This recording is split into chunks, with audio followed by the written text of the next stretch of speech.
You ask Tiger to solve. This deals with linear equations with one unknown. The final result is x equals 3/2.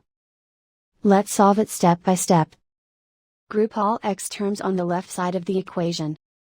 Subtract 1/3x from both sides.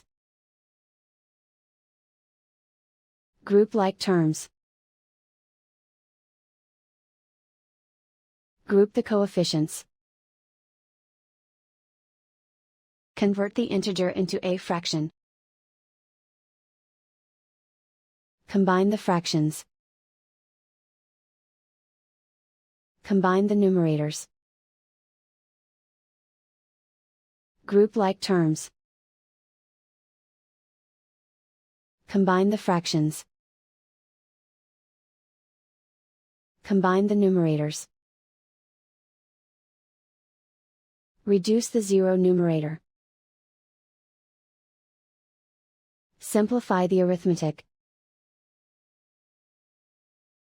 Group all constants on the right side of the equation. Subtract 8 from both sides. Simplify the arithmetic.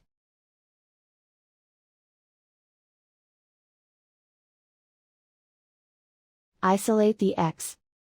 Multiply both sides by inverse fraction 3/8.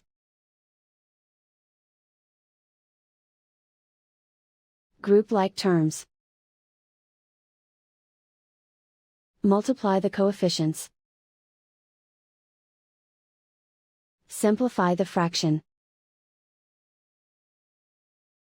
Multiply the fractions. Simplify the arithmetic. And so the final result is x equals 3/2.